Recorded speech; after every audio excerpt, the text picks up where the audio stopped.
신앙은 고백이 중요한데 이 신앙의 고백이 입술의 고백으로 끝나지 않고 행함으로 연결되어야 진짜 신앙으로 증명이 되는 것입니다.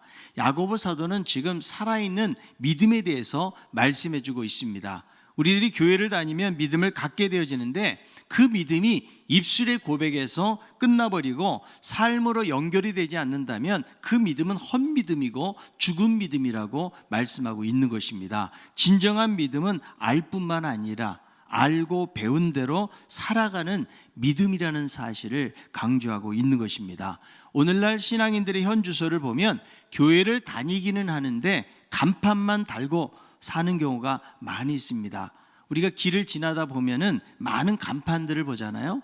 자신의 상호명을 달고 거기서 장사를 하는 것입니다. 그런데 간판만 걸어놓고 실제로 장사를 안 한다면 그야말로 간판만 달고 있는 것입니다. 나는 교회 다니네, 예수 믿네 해놓고 막상은 그렇게 살지 못하고 있다면 그것은 간판만 달고 장사를 안 하는 것과 다를 바가 없다는 것입니다. 왜 세상 사람들이 교회에 대해서 비난을 많이 하는 것일까요? 교회가 교회답지 못하기 때문입니다. 얼마나 많은 교회들이 있습니까? 교회가 교회라는 간판을 달아놓았는데 막상 교회가 교회로서의 역할을 감당하지 못하고 교회답지 않기 때문에 세상 사람들의 비난을 받게 되는 것입니다. 안 믿는 사람들도 예수님이 말씀하신 초월적인 사랑에 대해서 알고 있어요. 원수를 사랑하라는 말씀이 기독교에서 예수님을 통해서 나왔다는 사실을 알고 있다는 것입니다. 그래서 예수 믿는 사람들을 향해서 기대하는 바가 크다는 거예요. 힘들고 어려운 일들을 당할수록 앞장서서 수고하고 희생하고 사랑을 베푸는 사람들이 믿는 사람들이라는 생각을 하고 있는 것이죠. 자기들보다는 더 도덕적이고 윤리적인 사람들이 바로 신앙을 가진 사람들이라고 그들은 생각하고 있다는 거죠. 그런데 오히려 기독교가 구원을 말하고 사랑을 말하면서도 이기적이고 독선적인 모습으로 일관하고 상식에도 못 미치는 그런 일들이 벌어지는 모습들 때문에 더 분노하고 욕을 하고 있는 것입니다. 어느 글에 보니까 현대 교회가 세상에서 비난을 받는 것은 기독교만 나쁜 짓을 해서라기보다는 세상과 다르지 않기 때문이라고 하면서 이런 비유를 사용하고 있어요. 람보가 친구와 함께 짜장면을 먹으러 중국 식당에 갔습니다. 짜장면을 먹던 중에 단무지가 하나가 남았어요. 두 사람의 젓가락이 동시에 단무지를 집어서 서로가 먹으려고 하는 거예요.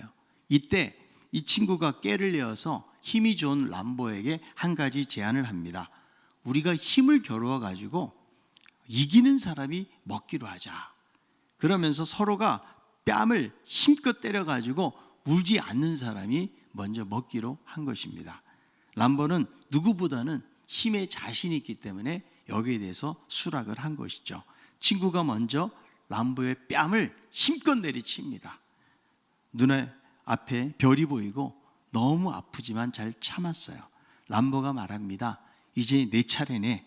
그래서 온 힘을 다해서 치려는 순간에 친구가 잠깐 하면서 야, 단무지 이거 너 먹어.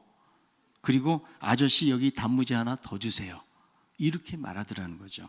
어쩌면 교회의 모습이 세상의 주인이 하나님이라고 말하고 우리들은 하늘의 기업을 가진 자라고 말하면서 단무지 안 받게 하려고 서로가 욕심부리고 힘을 쓰고 있는 그런 모습이 아닌가 하는 것이죠. 세상의 모습은 그럴 수 있지만 신앙을 고백하고 하나님의 자녀로 살아가는 그런 교회의 모습은 달라야 된다는 거죠. 세상 사람들이 욕을 하는 이유가 무엇입니까? 우리가 신앙을 삶으로 실천하지 못하기 때문에 그런 것입니다. 우리들의 믿음이 행하는 믿음이 되고 실천하는 그런 믿음이 될 때에 세상에서 빛과 소금의 역할을 감당하게 되어지고 안 믿는 사람들에게도 그들이 인정하는 믿음 생활을 하게 되는 것입니다. 우리가 행하는 신앙이 되기 위해서는 무엇보다도 잘 들어야 된다. 우리가 지난 시간에 보았지만 듣기는 어떻게 하라고요? 속히 하라. 말하기는 더디하라. 이것은 무엇을 말하는 거예요? 하나님의 말씀을 순종하는데 무엇보다도 우선적인 자세를 가질 것을 말씀하고 있는 거죠. 우리 예수님께서도 반석 위에 세워진 신앙이 무엇이라고 말씀해요? 나의 말을 듣고 행하는 자라요. 행하는 것보다 듣는 것이 먼저라는 거죠. 잘 들어야 하나님의 뜻이 무엇인지를 분별할 수가 있는 것이죠. 여러분, 우리의 열심보다 더 중요한 것은 방향이기 때문에 먼저 듣는 것이 중요하다는 거예요. 그리고 모든 더러운 것과 넘치는 악을 버리고 마음에 심어진 말씀을 온유함으로 잘 받을 때에 진정으로 행하는 신앙으로 나아갈 수 있다고 말씀하고 있는 거죠. 이제 들었다면 말씀을 행하는 자가 되어야 된다. 오늘 본문에도 보니까 말씀을 아는데도 행하지 않는 사람을 어떤 사람이라고 말씀하는가? 야고보서 1장 22절에 있는 말씀이에요. 너희는 말씀을 행하는 자가 되고 듣기만 하여 자신을 속이는 자가 되지 말라. 여러분, 말씀을 왜 듣습니까? 말씀대로 살기 위해서 이 말씀을 듣는 거죠. 그런데 말씀을 듣기만 한다는 것은 자기를 속이는 것과 다를 바가 없다는 거죠. 물론 여러분, 말씀에 순종한다는 것이 어려운 것이죠. 그러나 말씀을 듣고 어떻게 행할지를 고민하는 사람과 그저 듣기만 하고 지킬 생각 안 하고 사는 사람은 삶의 차원이 달라질 수밖에 없다는 거예요. 자신이 듣는 것만으로 마치 그렇게 된 것으로 착각하는 것이 문제라는 거죠. 말씀을 듣고 행하지 아니하면 스스로 속이는 것과 다를 바가 없다는 거예요. 여러분, 이런 말씀 들어봤잖아요. 예수 믿는 사람들이 귀만 천국에 간다고. 여러분, 요즘 우리들은 너무나 쉽게 말씀을 접하고 어디서나 아무 때나 말씀을 들을 수 있는 시대를 살아가고 있는 거죠. TV를 켜고 또 인터넷을 통해 가지고 여기저기 유명한 설교자들의 설교를 쉽게 들을 수가 있다는 거죠. 그래서 이것이 좋은 면도 있지만 다른 한편으로는 그저 자기의 지적인 호기심을 채우는 것으로 끝날 수가 있고요. 말씀을 소중히 여기는 마음들을 잃어버릴 수가 있다는 거예요. 여러분, 몇 달 전에 마스크가요, 공급이 적을 때는 얼마나 귀했는지요. 이거 3장 사려고 약국에 줄을 섰어요. 저도 가서 줄을 섰는데 바로 뒤에서 끊어지는 거예요. 그 마스크 하나 받았을 때 얼마나 좋은지. 마스크 선물 받으면 너무 좋아요. 그리고 마스크만 가지고 있어도 부자 된 느낌을 가졌거든요.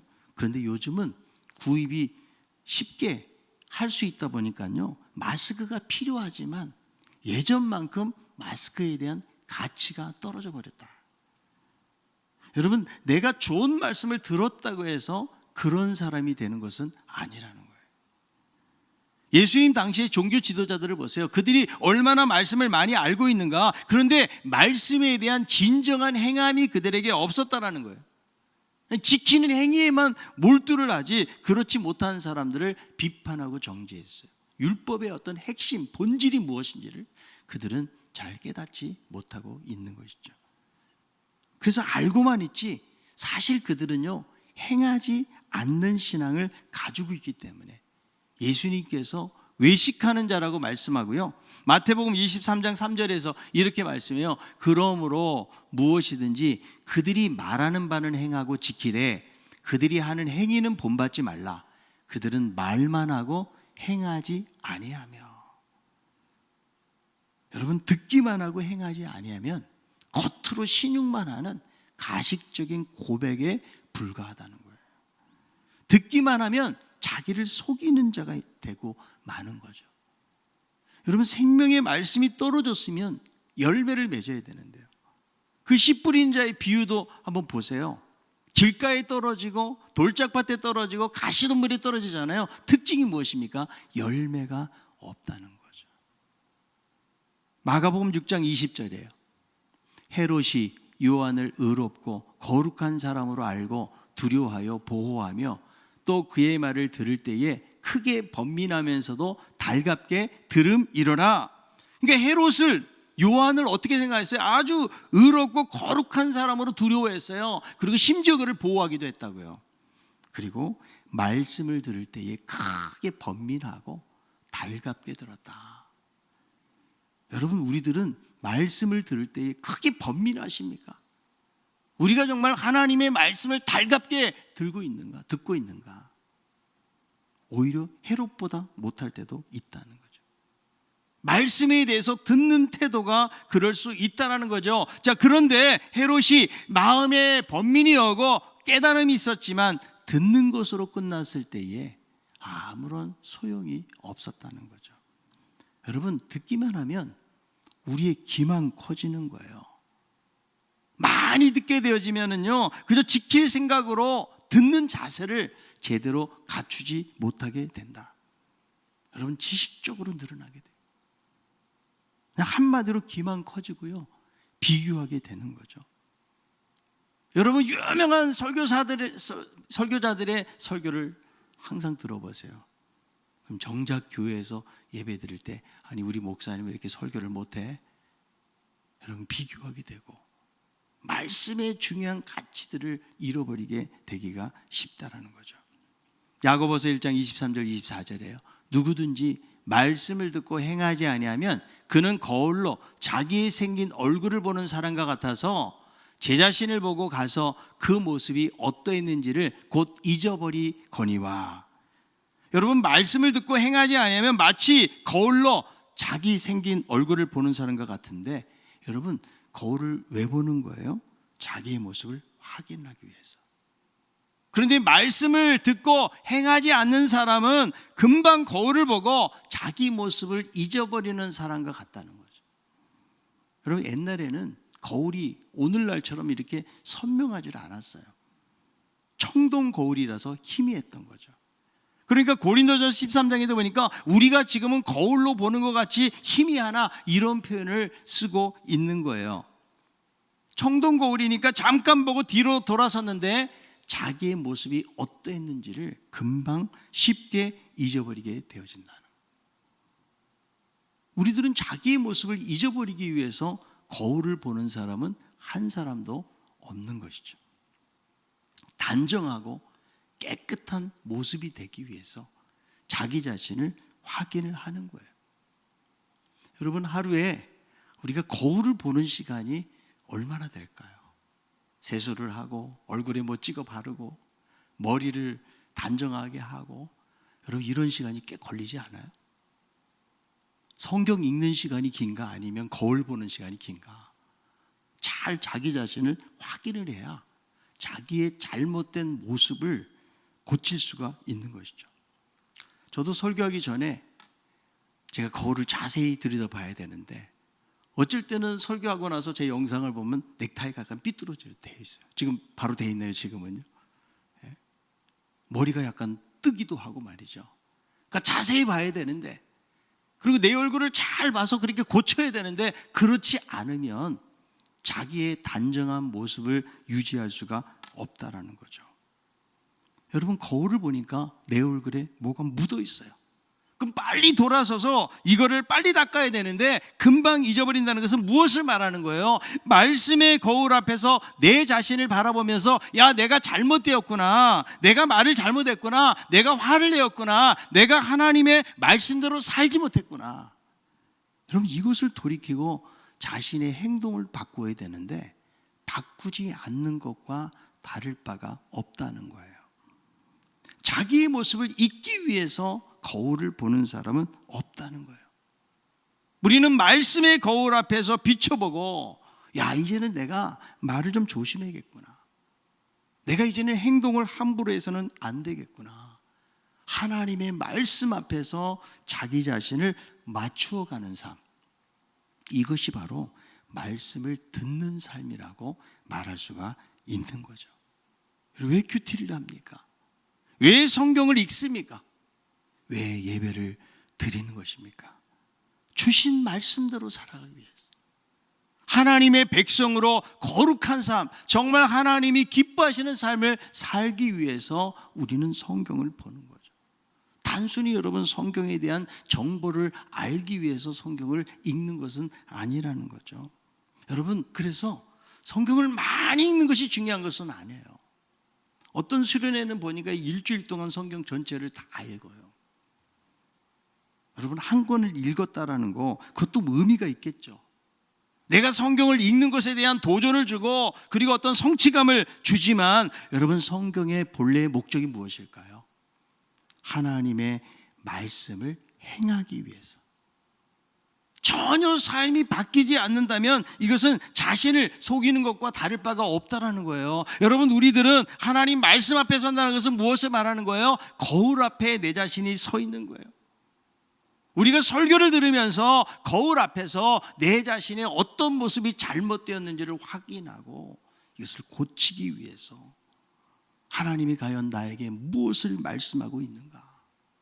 말씀의 거울 앞에서 나의 잘못된 모습이 무엇인가? 이것을 확인하고 있는 과정들이 말씀을 듣고 있는 과정이라는 거죠.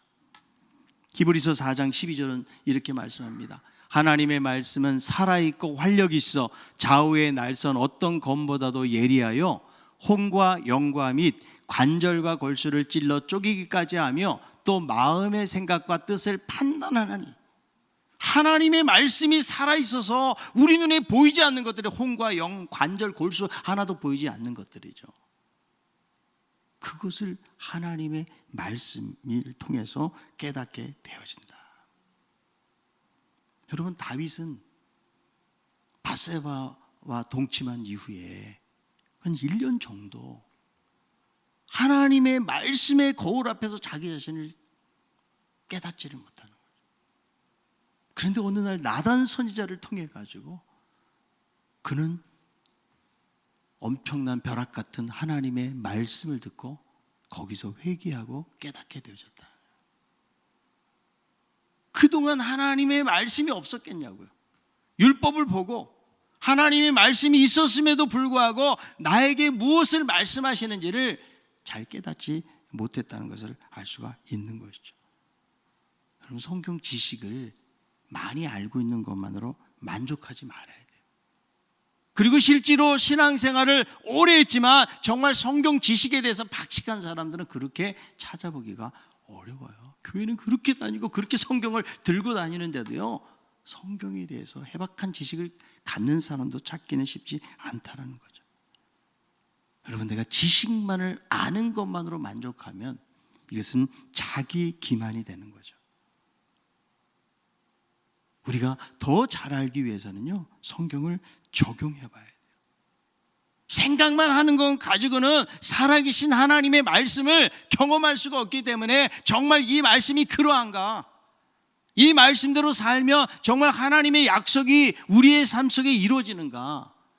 이 실제로 사는 사람하고 그냥 듣기만 하는 사람하고는 차원이 다르다는 거죠. 여러분, 정말 성경을 사랑하고 말씀대로 살려고 노력했던 분들의 성경책을 보면 마음이 좀 뭉클해져요.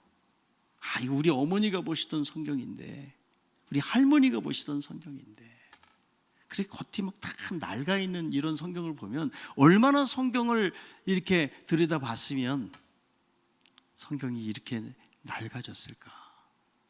어떤 분은 한 10년은 신앙생활인데 성경이 너무 말짱하고 깨끗해. 먼지가 쌓여 있고 여기요. 여러분, 우리 성경이 너무 깨끗한 건 문제가 아니에요. 그만큼 안 봐서 그런 거 아니에요, 여러분. 성경을. 어느 날 여러분, 무디에게 어떤 사람이 그 무디 선생의 성경을 좀 보자고 한 거죠. 그 성경을 보니까 구구절절이 색연필로 그어 있고 거기에는 아름다운 명상과 언어들로 빡빡하게 쓰여져 있는데 창세기부터 요한계시록까지 성경의 여러 도처에 TP라는 글자가 쓰여져 있는 거예요. 무디 선생님, 대체 이것이 무엇입니까? 빙그레 웃으면서 말을 합니다. 이것은 실험이 보았더니 입증이 되었다. 트라이, 프루브 되었다. 내가 시도를 해보니까 이 말씀이 정말 이렇게 적용이 되었다, 증명이 되었다. 그게 TP.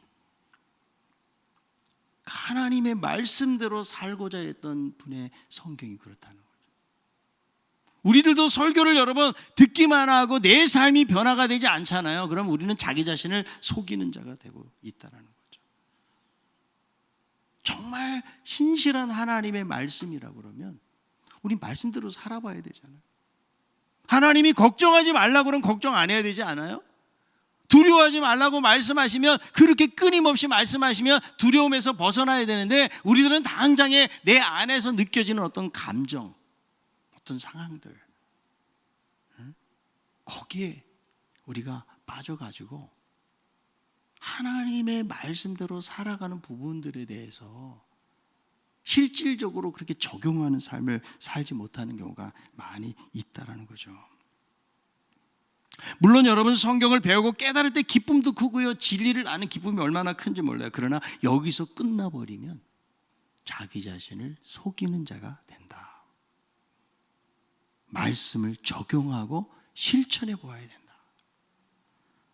요즘 제자반을 줌을 가지고 영상 수업을 하고 있거든요.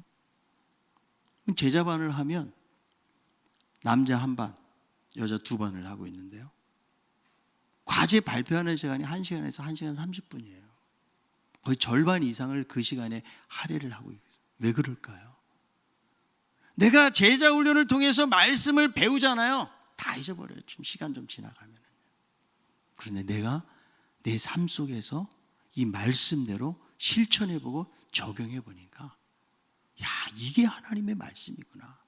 거기서 믿음이 자라나게 되어지고요, 자기 신앙이 증명이 되는 거죠. 요즘 여러분 TV에 보면은 음식 만드는 프로그램이 많이 나오잖아요. 뭐 레시피도 있고 말이죠.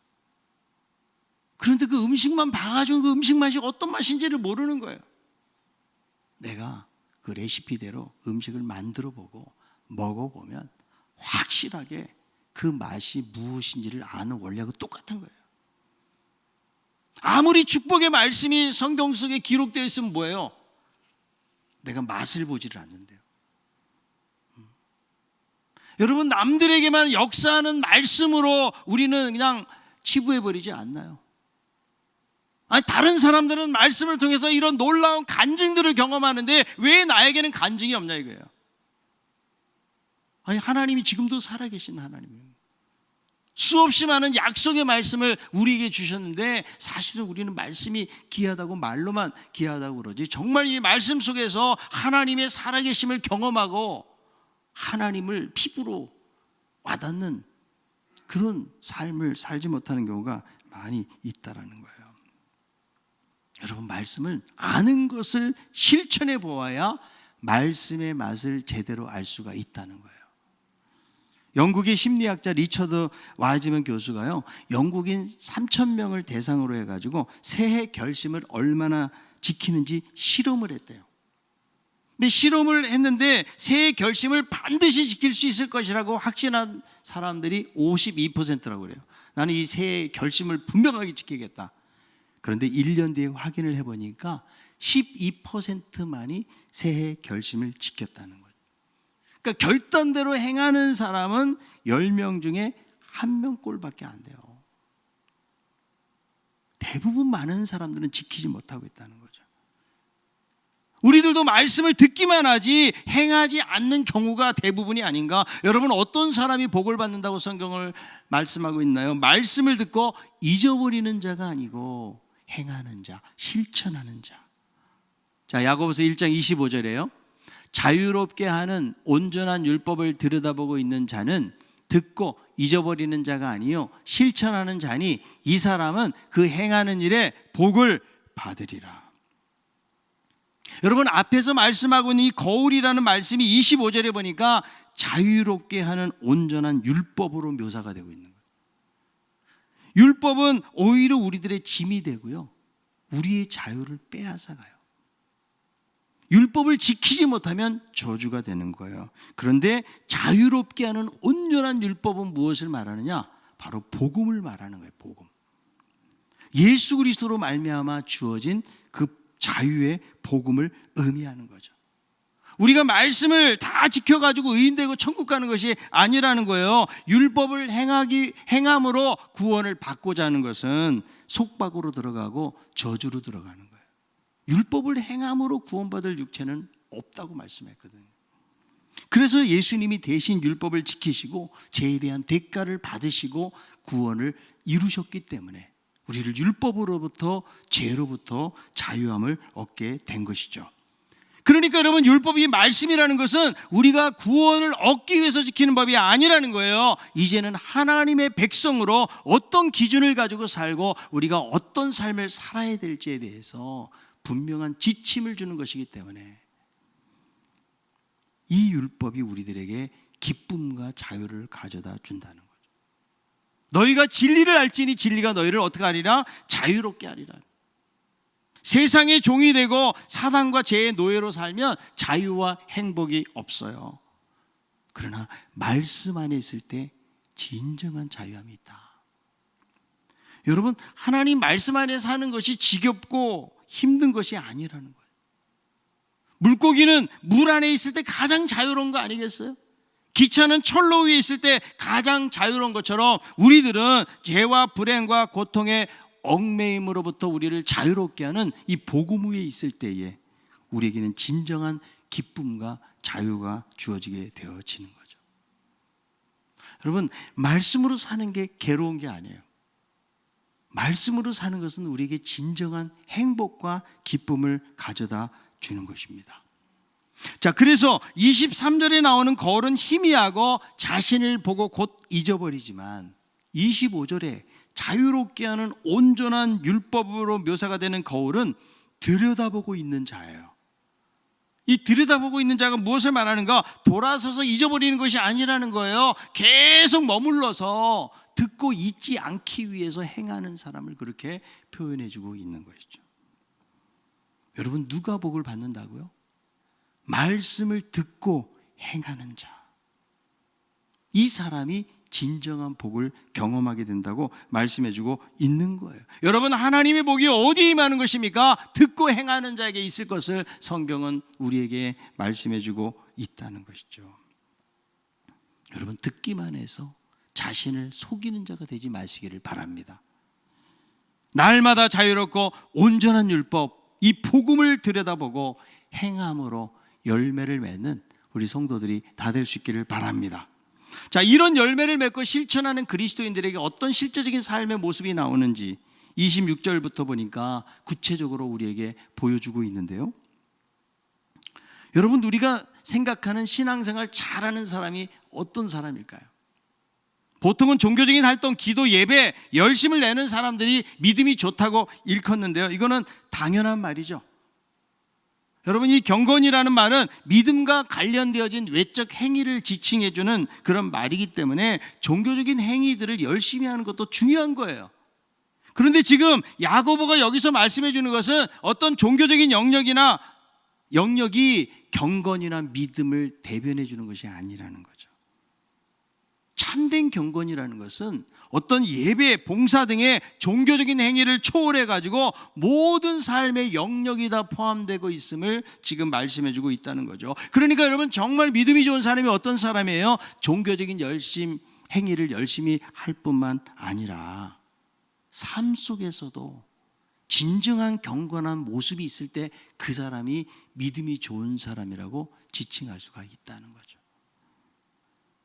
여러분, 종교적인 열심은 있는데 삶이 동떨어져 있는 경우도 많아요. 교회에서는 덕을 세우고 인정을 받는데 세상에서 이웃과의 관계 속에서, 직장에서는 이기적이고 독선적인 모습들, 이웃에게 상처를 주는 그런 경우도 많이 있다는 거죠. 오늘날 여러분, 왜 그리스도인들이 세상에서 신뢰받지 못하고 비난받는 이유가 무엇일까요? 종교적인 삶에만 매몰이 돼가지고 정작 세상과는 담을 쌓고 자신의 주장만을 내세우면서 나는 경건하고 거룩한 사람이다 라고 생각하는 경우가 많이 있다는 거죠. 여러분, 진정한 경건의 모습을 성경은 무엇이라고 말할까요? 야고보서 1장 26절이에요. 야고보서 1장 26절, 누구든지 스스로 경건하다 생각하며 자기 혀를 재갈무리지 아니하고 자기 마음을 속이면 이 사람의 경건은 헛것이라. 나는 깨끗하고 경건해, 한마디로 신앙생활을 잘하고 있다고 하면서도 정작 자기의 혀를 재갈물리지 아니하면 그 사람의 신앙생활은 헛것에 불과하다는 거예요. 여러분, 혀를 재갈물린다는 말은요, 자기의 말을 통제한다는 의미를 가지고 있는 거죠. 참된 경건의 삶이 어디서 시작되는가? 바로 우리의 말에서 시작이 되는 거죠. 언어 생활을 잘 통제하는 거예요. 여러분, 요즘처럼 사업도 힘들고 어렵고 가정에서도 여러분 가사일에 지쳐가지고 여러 가지로 여러분 짜증나고 우리도 모르는 사이에 부정적인 그런 언어들이 막 쏟아져 나오고 있지는 않습니까? 여기서 경건이 시작된다는 거예요. 우리는 진리의 말씀으로 태어났고요, 야고보 사도에 의하면 우리의 마음에 하나님의 말씀이 심겨져 있다라고 말씀해주고 있다는 거죠. 그렇다면 이 말씀의 통제를 받는 것이 진정으로 경건한 삶이다. 여러분의 경건은 어디서 발견하느냐? 여러분의 언어 생활, 말을 통해서 발견이 되는 거예요. 에베소 4장 29절에요. 무릇 더러운 말은 너 입 밖에도 내지 말고 오직 덕을 세우는데 소용되는 대로 선한 말을 하여 듣는 자들에게 은혜를 끼치게 하라. 더러운 말은 입 밖에도 내지 말고 너희들이 말을 하려면 좀 은혜로운 말로 사람들에게 덕을 세우는 말을 하라. 이것이 정말 경건한 사람이라는 거죠. 사람이 바뀐 거 여러분 무엇으로 알 수 있을까요? 행동 이전에 그 사람의 언어가 바뀌는 거죠. 내가 말씀을 듣고 정말 달라졌다면 그 첫 번째 우리가 바뀌어야 될 것이 바로 우리의 언어라는 거예요. 여러분, 야고보 이 말씀을 통해서 바뀌기를 원하십니까? 아멘? 여기까지 안 들리는데 아멘이십니까? 그렇다면 말이 바뀌어야 되는 거예요.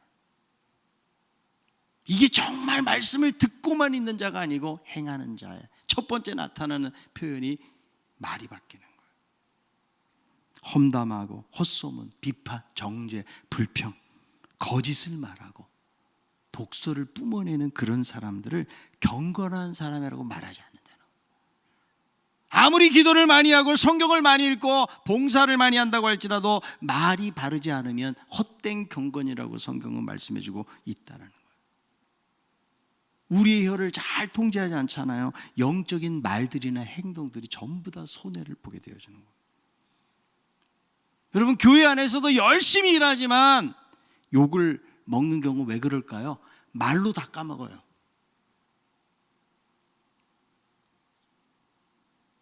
말이 통제가 안 되면 헛된 경건이다.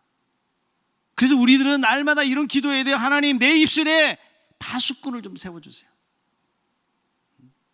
좀 생각하고 말해야 되는데 그냥 감정의 언어들을 막 쏟아놓다 보면 예수 믿는 사람이 해서는 안 될 말들도 막 나도 모르는 사이에 우리는 쏟아놓고 살 수가 있다는 거예요. 그건 헛경건이에요. 참된 경건은 말에서 시작된다. 자, 그리고 참된 경건에 대한 아주 중요한 말씀을 해주고 있는 야고보서 1장 27절이에요. 하나님 아버지 앞에서 정결하고 더러움이 없는 경건은 곧 고아와 가부를 그 환난 중에 돌보고 또 자기를 지켜 세속에 물들지 아니하는 그것이니라. 여러분, 참된 경건은 무엇이냐? 말이 통제되는 거. 그리고 무엇입니까? 세속으로부터 자기 자신을 지키는 거예요. 그러니까 세상에서 자기를 지킨다고 해서 세상에서 도피되는 것을 말하는 것이 아니고 세상에 있지만 세상에 속하지 않는 거죠. 여러분, 바리새인들은요, 교회와 세상의 영역을 완전 양분화시킨 거예요. 하나님을 믿는 사람들하고 믿지 않는 이방인들 그 지옥의 땔감으로 생각을 한 거죠. 그래서 그들하고는 인사도 안 하고요, 밥도 안 먹고 철저하게 분리했어요. 배타성이 너무나 강했다는 거죠. 그런데 예수님을 보세요. 세상과 결코 분리되지 않으셨어요. 잔치집에서 죄인들과 함께 먹고 어울리시고요, 삭개오 같은 그런 죄인의 집에도 신방을 가셨어요. 죄인들하고 함께 계시지만 예수님은 세속적이지 않으세요. 그들하고 구별되어지는 거룩성이 예수님에게 있다는 거죠. 그러니까 예수님은 삶 속에서 실천하고 행동하시는 실제적인 믿음을 가지고 계신 거예요. 그러니까 여러분, 경건이라는 것은 어디 있느냐의 문제가 아니고 누구에게 속해 있느냐, 어떤 관계를 맺고 있느냐의 문제라는 거죠. 우리들은 교회 안에서 열심을 내지만 헛된 경건으로 살 수도 있고요. 세상의 한복판에 있지만 진정한 경건의 삶을 유지하면서 살아갈 수도 있다는 거예요. 참된 경건은 무엇입니까? 연약한 자들에게 그리스도의 긍휼과 사랑을 구체적으로 베푸는 거예요. 고아와 과부는 성경에서 의지할 것 없는 가장 긍휼히 여겨지는 대상에 이들은 받을 유산이 없기 때문에, 그래서 1세기에 이스라엘 사회에서도 가장 가난한 사람들, 세상에 도움이 필요한 사람들. 그러니까 경건이 무엇입니까? 정말 연약하고 힘든 사람들의 어려움을 헤아리고 실제적인 도움을 주는 삶을 말하는 거죠. 그러니까 진짜 경건이 무엇입니까? 여러분, 교회 안에서 예배 드리는 행위 같지만 여러분, 이사야서를 보세요. 난 너희들 예배 질려가지고 더 이상 못 받겠다. 하나님께서 그리스도의 긍휼을 잃어버리고 하나님에 대한 사랑을 잃어버리고 그냥 겉으로 형식적으로만 드리는 그 예배에 대해서는 너희들 차라리 오지 마라. 내 예배 못 받겠다. 구역질 난다. 하나님 그런 말씀을 하시는 거예요. 진정한 경건은 뭐예요? 세상 속에서 연약하고 부족하고 가난하고 힘들게 살아가는 사람들에게 진정한 도움을 주는 것이다. 참된 경건은 예배만 드리고 기도만 하는 것이 아니고 적극적인 사랑으로 이웃의 필요를 돕고 채우는 것, 이것이 하나님이 기뻐하시는 경건임을, 그것이 바로 행하는 믿음인 것을 성경이 우리에게 말씀해 주고 있는 것이죠. 여러분, 우리는 정말 참된 경건의 삶을 살아가고 있는 것입니까? 그렇다면 우리의 말이 통제가 되어서 덕을 세우는 아름다운 말을 하는 사람들이 되어야 되고요. 그리고 세상 속에서 자기 자신을 지켜서 구별된 거룩한 삶을 살고 고아와 과부, 정말 연약한 사람들의 진정한 도움을 주는 것이 바로 참된 경건의 삶인 것을 말씀해 주고 있는 것입니다. 형식적이고 타성에 젖은 그리스도인들이 아니고 말씀에 깨어있고 말씀을 행하는 살아있는 신앙인의 삶으로 나아가기를 하나님이 우리에게 원하고 계시다라는 거예요. 주님 안에서 듣고 행하는 그런 믿음의 사람들, 정말 실천하는 참된 경건을 갖는 그런 하나님의 사람들이 다 될 수 있기를 주의 이름으로 축원합니다. 찬송가 204장 부르시면서 준비하신 헌금을 하나님 앞에 드립니다.